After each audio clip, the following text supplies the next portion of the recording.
Benim çağrım bütün Kürdistan, Serhat'tan Botan'a, Botan'dan Ahmet'e kadar bütün Kürdistan halkına çağrımızdır. Özgür önderlik ve özgür Kürdistan'ın özgür olması için, bu halkın özgür olması için, bu zindandaki arkadaşlarımızın özgür olması için, bu metropollardaki, bu Avrupa'daki arkadaşlarımızın özgür olması için bütün halkımıza çağrımızdır. O gün ayın 28 Haziran'da istasyon meydanında saat 5'te buluşalım. Sesimizi bütün Kürdistan'a, başta Kürdistan olmak üzere bütün dünyaya ve iktidara duyuralım ki özgür önderlik ve özgür Kürdistan özgür olması için elimizden ne gelirse yapalım. Bütün halk, bütün dünya Kürtlerin haklı ve davasını görsün, duysun ve arkamızda olsunlar istiyoruz. Önderimiz özgür olmadan bu halk özgür olamaz. Bu vatan özgür olamaz. Başta önderlik özgür olmak zorundadır. Bu süreci de başlatan sistemdir. Bütün adımlar önderlik tarafından atılmıştır. Başta PKK'nın silah bırakmıştır, silah yakmıştır. Kürdistan dağlarını terk etmiştir, kendisini feshetmiştir. Ama sistem tarafından, iktidar tarafından hiçbir adım atılmamıştır. En kısa zamanda iktidarın bu süreçle ilgili adım atılması zorunludur, mecburidir ve bu halk artık sabrının sonundadır. Herkes bunu bekliyor, bunu duymak istiyor. Ama bu geçen gün AKP sözcüsü geldi, çıktı basına, dedi ki bugünden itibaren yepyeni bir sürece geçiyoruz. Bütün Kürt halkının umudu, Kürt halkının beklentisi, Kürt halkının gözü süreçle ilgili en kısa zamanda atılacak adımlardandır. Umarım, inanıyorum, güveniyoruz. En kısa zamanda adım atılacak ve özgür önderlik ve özgür Kürdistan şiarıyla bu miting amacına ulaşacaktır. Başta da söyledim, başta Botan, Serhat ve bütün Türk metropollarına çağrımdır. Bu miting sadece Kürt halkı için önemli değildir. Bu Türk halkı için, Alevi halkı için, bütün inanç ve kültürler için önemlidir. Bütün Kürt, Türk, Süryani, Arap, Alevi kim olursa olsun bu mitinge destek vermeleri, katılmaları önemlidir. Bu miting herkes için önemlidir. Bizim bir Kürtler kadar ne kadar önemliyse Türkler kadar önemlidir. Aleviler kadar önemlidir. Süryaniler kadar önemlidir. Araplar kadar içinde önemlidir. Bu sadece Kürt halkının mitingi değil, bütün halkların haklı mücadelesinin mitingidir. Teşekkür ediyorum.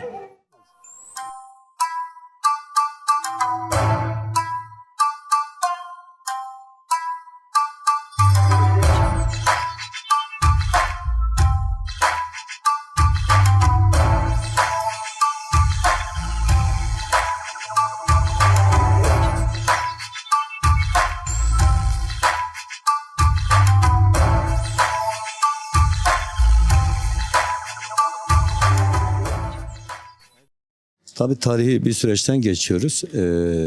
Yani aslında daha önce de gerçekleştirilmek istenen bir mitingdi. İşte kış şartlarından dolayı biraz o ertelenerek buraya kadar geldi. Bu miting aslında bir bütün sürecin zirve noktası olması gerekiyor.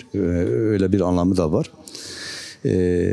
Bütün halkımızı Pazar günü bu mitinge bekliyoruz. Çok görkemli olması gerekiyor. Yani yıllardır süren bir mücadele vardı, bir direniş var, ağır bedeller de ödendi. Bu mücadelenin biraz zaferle taclanması gerekiyor. Aslında bu mitingin de buna vesile olmasını ben bekliyorum. Buna da inanıyorum. Şimdi tabii özel savaş çok yoğun bir çalışma içerisinde Süreç biraz çok Kürt halkının istediği gibi gitmiyor. Bu noktada ciddi eleştiriler de var. Manipülasyonlar var. Kafa karışıklığı çok fazla. İşte devlet böylesi bir süreçte çok samimi gözükmüyor gibi değerlendirmeler de yapıyor. Yani ben burada net olarak şunu söylemek istiyorum. Biz devlete bakarak mücadele eden, değerlendirme yapan bir gelenekten gelmiyoruz. Bir işin içinde Sayın Öcalan varsa bizim için yeterlidir. Bizim teminatımız odur. Biz Öcalan'ın içinde olduğu her çalışmaya hem inandık hem güvendik hem de üzerimize düşen görev ve sorumlulukları yerine getirmeye çalıştık. Bu noktada Sayın Öcalan'ın ne yapmaya çalıştığını bilmek lazım. Yani bu sürece daha güçlü katılım sağlayabilmek için. Yani hepimizin gördüğü gibi 3. Dünya Savaşı Orta Doğu'da yaşanıyor. Füzelerin, nükleerlerin, atomların konuşulduğu bir süreci yaşıyoruz. Biz klasik mücadelemizle buralara kadar geldik. Deyim yerinde ise bölgeye bir felaket dağıtılıyor. Halklara bir felaket dağıtılıyor. Biz bunu nereden görüyoruz? Biz bunu ta Libya'dan başlamak üzere Suriye, Irak, İran, yine Hamas, Hizbullah, Filistin'de yaşananlarda görüyoruz. Aslında aynı akıbet Kürtleri de bekliyordu. Şimdi işte Öcalan'ı biraz önder yapan durum da bu. Aslında bu tehlikeyi gördü ve Kürtleri bu tufandan, bu felaketten kurtarmaya çalışıyor. Evet, bugün dezavantajlı durumda halklar olabilir ama kendini örgütlemiş ve bu süreçte birliğini, bütünlüğünü korumuş örgüt, halk bu sürecin sonuçta mutlaka hak ettiği yere gelecektir. Biraz Öcalan bugünü değil, aslında bu kaos sonrası sürece bizi götürmek, taşımak istiyor. Kürt halkının yek vücut, birlik içerisinde o gün istasyon meydanında olması gerekiyor. Öcalan'a sahiplenmesi gerekiyor. Öcalan'a sahiplenmek demek aslında 50 yıllık mücadeleye sahiplenmek demektir. Yaratılan bütün değerlere sahiplenmek demektir. Mücadelenin zaferle taçlanması demektir. Biraz bu bilinç, bu sorumlulukla herkesi o gün istasyon meydanına davet ediyorum. Öcalan zaten özgürdür. Yani gerçekten özgürdür. Yani fiziki olarak belki bugün tutsaklık koşullarında tutuluyor. Ama bilinç olarak, beyin olarak bizden daha çok özgürdür.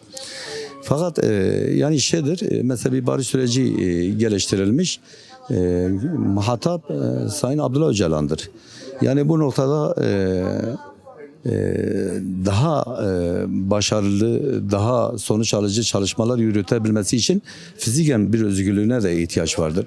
Yani kendi örgütüyle, kendi halkıyla, yine demokratik kurumlarla, çevrelerle daha rahat ilişki geliştirmesi gerekiyor. Şimdi bu noktada devletin daha da bu noktada fiziki koşulları oluşturmaması biraz devletin samimiyetini de aslında açığa çıkarıyor. Yani bu açıdan çok önemli. Yani devlet gerçekten sorunu çözmek istiyorsa Öcalan'a rahat çalışma imkanları oluşturması gerekiyor. Bu noktada özellikle bu miting vesilesiyle bütün bu çevrelerin üzerine düşeni yapması ve Öcalan etrafında kilitlenmesi gerekiyor. Güç destek olması gerekiyor. Yani Öcalan'a güç destek olmak demek aslında barışa güç destek olmak demektir. Barışın yanında olmak demektir. Yani bu noktada küçük basit hesaplardan, kaygılardan kurtulmak gerektiğini düşünüyorum. Nuh peygamber gibi aslında bütün kavmini gemiye bindirip tufandan kurtarmaya çalışan Nuh peygamberden bahsetmiştim. Önderlikle bir barış gemisi aslında yaptı, bir çözüm gemisi yaptı. Bahsettiğiniz çevreler hepsi bu geminin içindedir. Bu gemi alabora olursa, batarsa herkes zarar görür bunun içinde. Ama biz bu gemiyi doğru körek çekersek zaten Öcalan rotasını çizmiştir. Yeni yaşamdır. Biz bu gemiyi oraya başarırsak hepimiz beraber kazanacağız. Yani bu noktada herkesi üzerine düşen görev ve sorumlulukları yerine getirmeye çağırıyorum.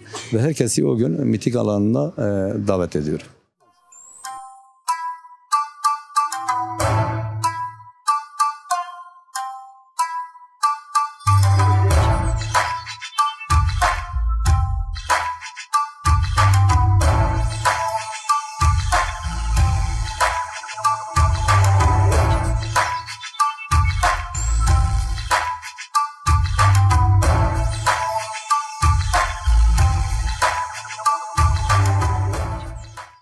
Şimdi özgürlük hepimizin ihtiyacı olan bir şeydir. Tabii bu özgürlük mitingi sadece bizim için de kişiler için değil, bütün toplum içindir, toplumun özgürlüğüdür. Bu Öcalan'dan ziyade Öcalan'ın şahsında somutlaşan toplumsal özgür insanı temsil ediyor Öcalan. Kolektif bir kişiliktir yani. Öcalan tek şahıs değildir. O açıdan dolayı Öcalan'ın özgürlüğü değil aslında. Toplumun özgürlüğünü istemektir. Bireyin özgürlüğünü istemektir. Kadının özgürlüğünü istemektir. Gençliğin özgürlüğünü istemektir. Bütün toplumun özgürlüğünü istemektir. Dolayısıyla eğer bunu istiyorsan o zaman özgürlük isteyen herkes o mitingde gelip kendini göstermelidir. İradesini ortaya koymalıdır. Şimdi bu niçin önemlidir? Karşımızda bir muhatap vardır. Muhataba bizim ne kadar ciddi olduğumuzu, ne kadar kararlı olduğumuzu, bu uğurda neler yapabileceğimizi göstermektir. Ve Sayın Öcalan'ın da İmralı'da elini güçlendirmek içindir. Onun taleplerini doğrulamaktır. Onun yanında olduğumuzu, sonuna kadar bağlı kalacağımızı, onun alacağı bütün kararlara uyacağımızı teyit etmektir. Bu açıdan önemlidir yani. 7'den 70'e bütün insanların eğer özgürlük isteyen daha doğrusu samimi ise, gerçek anlamda sözde değilse, özde özgürlük istiyorsa özgürlük için bir şeyler yapması gerekir. Öcalan dedim ya kolektif bir kişiliktir. Bütün toplumu temsil eder. Bütün toplumu kendi şahsında, kesayetinde özgürleştirmiştir. Onun özgürlüğü aslında Kürt halkının özgürlüğüdür. Toplumun özgürlüğüdür. Yani bir kişinin özgürlüğü değil. Öcalan yapabileceği, ne yapabileceğini herkes biliyor. Zaten yaşamında, pratiğinde, 40 yıllık mücadele sürecinde yaptıkları yapacağının garantisidir. Sıfır noktadan bu noktaya getirmiştir. Kendinden utanan Kürt'ü kendisine gurur duyan Kürt haline getirmiştir. Dolayısıyla Öcalan öyle sıradan, öyle kişi olarak bakılacak bir kişilik değildir. Biraz onu bile bilimsel bakmak lazım.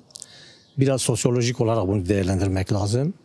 Yani sosyolojik olarak da bilimsel olarak da bütün toplumu temsil eden, bütün sorunların kaynağını çözüm aracını, çözümünü ortaya koyan. Hem sorunları ortaya koyuyor, sorunları koymakla yetmiyor, sorunların çözümünü de ortaya koyuyor. Şimdi herkes şikayet edebilir, herkes bazı şeyleri isteyebilir. İstemek ayrı bir şeydir, yapmak ayrı bir şeydir. Şimdi Öcalan yapandır, özgürleştirendir, aydınlatandır. O açıdan dolayı Öcalan sıradan bir insan değil. Yani teorisi neyse pratiği olandır. Yani Öcalan'ı öyle daha doğrusu kısacası lafla, böyle bir cümleyle açıklamak mümkün değildir. Geçmişle geleceği çözen insandır. Sadece bu mesele Kürt meselesi de değil. Bir Türkiye meselesi, bir Orta Doğu meselesidir. Yani Türkiye'nin demokratikleşmesi, Cumhuriyet'in demokratikleşmesi, Orta Doğu'nun da demokratik konfederalizmin temel alınması, halklar arasındaki barışın köklü bir şekilde, kalıcı bir şekilde çözülebilmesi için Öcalan'ın dışarıda olması lazım. Herkesle diyalog kurabilmesi lazım. Şimdi İmralı'dayken herkesle diyalog kuramıyor. Yani çok kısıtlıdır.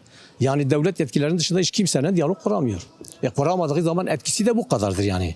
İşte etkisi devlete de devleti bu noktaya kadar getirebilmiş. Ama eğer dışarıda olursa bütün demokratik kitle örgütlerini etkiler ve dolayısıyla devleti daha çabuk, daha hızlı bir şekilde harekete geçirebilir. O açıdan dolayı yani Öcalan'ın dışarıda olmasıyla içeriye olması arasında çok fark vardır yani. O olmazsa olmazdır yani. Öcalan içeride olduktan sonra Kürt halkı içeride demektir. Öcalan özgür değilse Kürt halkı özgür değil demektir. Kadınlar özgür değil demektir. Çocuklar özgür değil demektir. Gençliğin geleceği yok demektir. Karanlığın devam edeceği anlamına gelir. Dolayısıyla bu bir teminattır. Yani devletin bu topluma, Türkiye halklarına demokrasi teminatıdır. Gerçekten biz de barış istiyoruz. Bu ülkede çözüm istiyoruz, kardeşlik istiyoruz, eşitlik istiyoruz. Eşit yurttaşlık temelinde bir arada yaşamak istiyoruz. Devletin de bunu kanıtlamasıdır. Devletin tornisol kağıdı Öcalan'ın dışarıda olup olmamasıdır. Tabii katılmamız gerekir. Yani katılmamak demek ne demek? Aslında biraz bunu anlayalım yani. Tamam ben çözüm isteyemem ama valla çözüm için de hiçbir şey yapmıyorum. Ya bu yakışmaz yani. Yani bir Diyarbakır halkına, Diyarbakır toplumuna, Türkiye toplumuna yakışmaz yani. Bir insana özgürlük yakışır. İnsanı güzelleştiren özgürlüklerdir. Özgürlüğün olmadığı yerde hiçbir şey doğru dürüst gelişmez. Karanlıktan kurtulamayız. Anladın mı? Dolayısıyla aydınlığın olmazsa olmazı özgürlüktür. Ve demokrasidir. Kendine insanım diyen, zerre-i miskal kadar özgürlüğü savunan herkesin orada olması gerekir. 7'den 70'e. Hiçbir zaman kendinizi kandırmayın. Zaten kandırma önce kendisini kandırmakla başlar, sonra toplumu kandırmakla. Kesinlikle ve kesinlikle. Birinci vazifemiz ekmekten sudan daha önemlidir. Özgürlük her şeyin başıdır. Özgürlük olursa ekmek de gelir, aş da gelir, her şey gelir. Ama özgürlük yoksa hiçbir şey yoktur.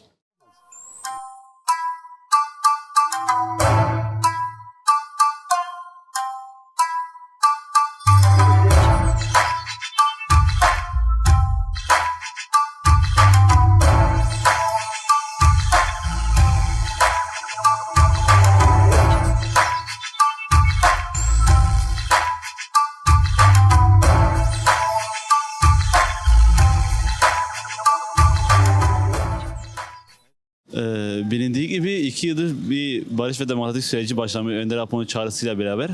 Bu süreçte PKK çok yani özgürlük harekatı çok büyük adımlar attı. Başta PKK'nin fesih, silah yakma törenleri, çoğu alandan çekilmeler. Ama buna karşılık devlet herhangi böyle bir somut adım atmadı.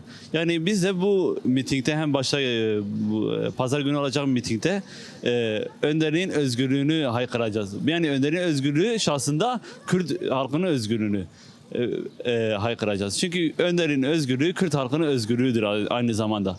Ve Türkiye'nin demoralleşmesidir. Yani Türkiye demoralleşmesi hem Orta Doğu'daki bu krizin önünü kapatır, huzuru ve refahın yeri olur. Bu yüzden bu miting çok önemlidir. Bu mitingde başta gençler ve genç kadınlar olmak üzere katılımı çok mühimdir. Çünkü Önder Apo sadece bir kişi değildir yani. Bir halkın önderliği ve bir halkın temsilcisini ediyor. Bir halkın önderliğini sen dört duvar arasında bırakamazsın. Bir halkı tecrit altında bırakamazsın. 27 yıldır süren bir tecrit süreci var. Yani Önder Apo şahsında Kürt halkı da tecrit altında aslında. Ve bu en büyük gençlik üzerinde de yapıyor. Bu gençlik, bu yürüyüşe, bu mitinge katılım aslında çok katılımı gençler şahsında çok olmalı yani. Gençler Önder Apo'nun özgürlüğünü kendi özgürlüğü gibi saymalıdır. Bu anlamda ayın 27 ve 28'de 4 şehirde olacak mitinge tüm halkımız ve gençlerimiz başta ve genç kadınlarımız olmak üzere Önder Apo'nun özgürlüğünü ve halkımızın özgürlüğünü katılım önemi ve cevabı devlete bir şey olacak yani bir cevap olacak. Yani adım artık yani bir Önder Apo'nun özgürlüğünü, Önder Apo'nun statüsü tanıması lazım yani. Bunu diyorum ve tüm halkımızı ve başta gençlerimizi ayın 28'inde istasyon meydanında saat 5'te tüm arkadaşlarımızı, tüm gençlerimizi, tüm halkımızı davet ediyorum. Başta bunu söylemek gerekiyor. Önder Apo'nun özgürlüğü gençliğin ve Kürdistan'ın özgürlüğüdür.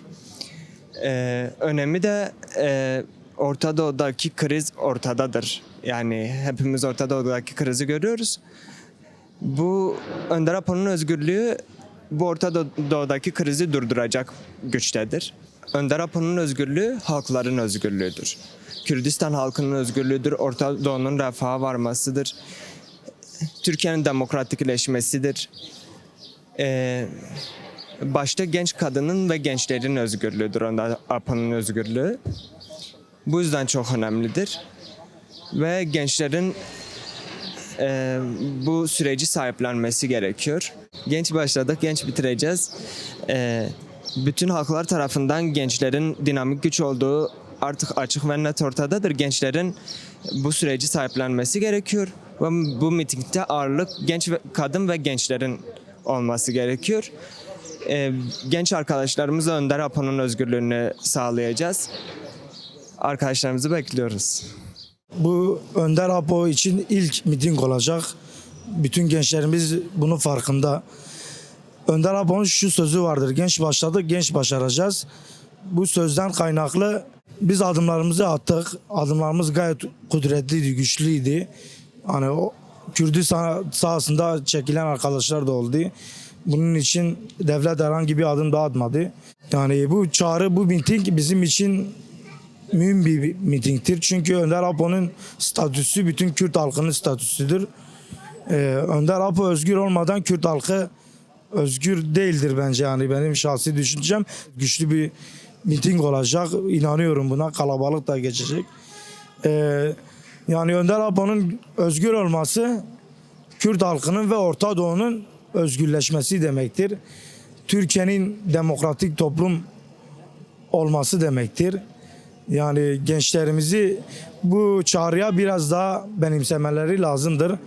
Pazar günü mitingde göreceğiz zaten bütün halkımızı nasıl benimsediğini göreceğiz. Türkiye, Kürdistan sahasındaki bütün gençlerimize çağrımızdır. Avrupa'daki arkadaşlarımıza da çağrımızdır. Yani bu pazar günü mitinge kesinlikle herkesin başta kadın arkadaşlarımızın katılımıyla ve genç arkadaşlarımızın katılımıyla daha çok güzelleşecektir. Bütün genç arkadaşlarımızı davet ediyorum.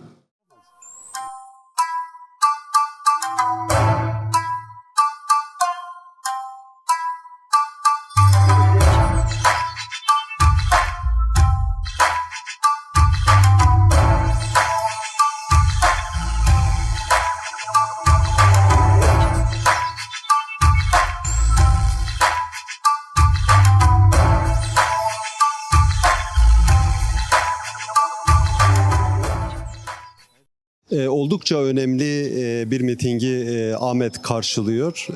Az bir zaman kaldı. Büyük bir hummalı bir çalışma var. Hem pazarda hem mahallede hane hane ev ev gezerek bu mitingin coşkulu, heyecanlı geçmesi yönünde büyük bir çabanın olduğunu görmekteyiz. Bu mitingin anlamı, önemi şuradan gelmekte. Kürt sorununun barışçıl demokratik çözümüne ilişkin anahtar rol gören Sayın Öcalan'ın özgürlüğüne, umuda kavuşmasına yönelik Ahmet'ten, yine Van'dan, İstanbul'dan, Mersin'den görkemli mitinglerle gündemi oluşturma ve bu konuda devletin ciddi bir adım atması yönünde önemli bir çağrıda bulunacak. Bu anlamda Ahmet'in böyle bir çağrısı olacak. Güçlü geçmesi durumunda muktedirlere bu mesajımızı güçlü bir şekilde verebileceğimize yürekten inanıyorum. Türkiye'de siyasetin demokratikleşmesi gerekiyor. Demokratik siyasetin işlevlilik kazanması, adım atılması yönünde önemli bir adım olacaktır. Kuşkusuz Sayın Öcalan'ın fiziki özgürlüğü beraberinde demokratik siyasetin gelişmesine katkı sunacaktır. Bu mitinge halkımızın görkemli bir katılımını bekliyoruz. Ailece bütün halkımızı bu mitinge katılmaya ve sesimizi gür bir şekilde dile getirmeye, Sayın Öcalan'ın fiziki özgürlüğünü buradan güçlü bir şekilde iktidarlara seslendirelim.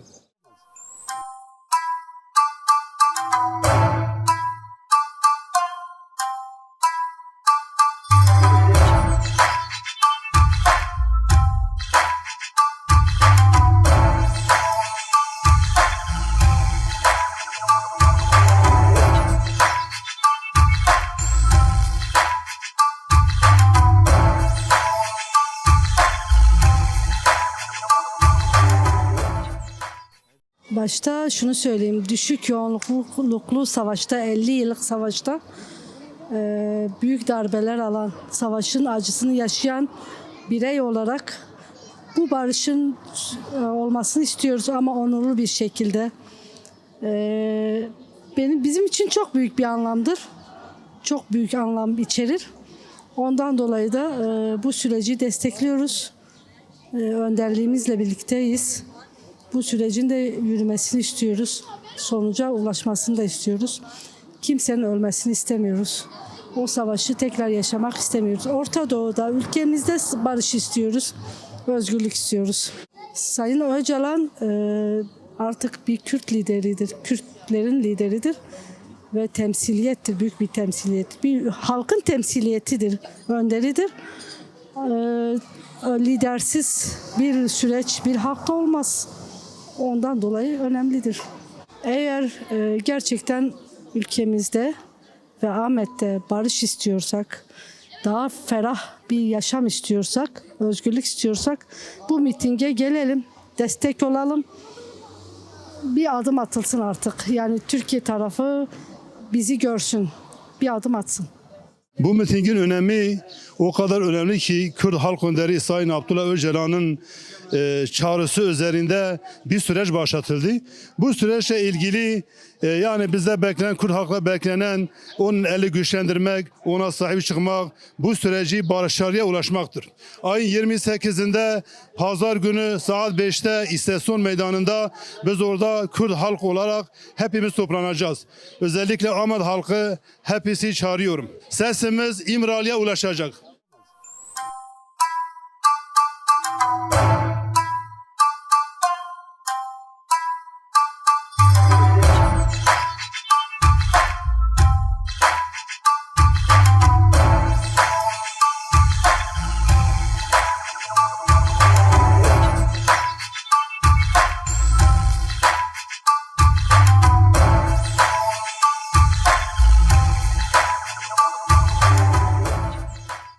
Demokratik sürecin iyi ilerleyebilmesi için Önder Apo'nun içerideki siyasi tutsakların özlemini çektiğimiz bu insanların dışarıda olması gerekiyor.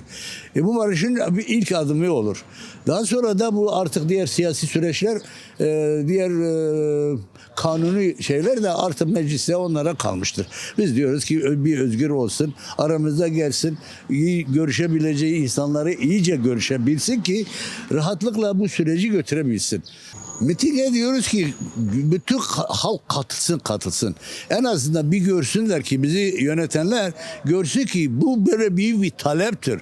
Bu insanlarımız istiyor artık. Barışı istiyor, özgürlüğü istiyor. Gözyaşı olmasın, ölümler olmasın, kan olmasın. Bunları bağıracağız, haykıracağız. Bunlarla birlikte oluşumun gelişmesi, Önder Apo'nun dışarıya çıkması, özgür olabilmesi, insanlarla özgürce görüşebilmesidir.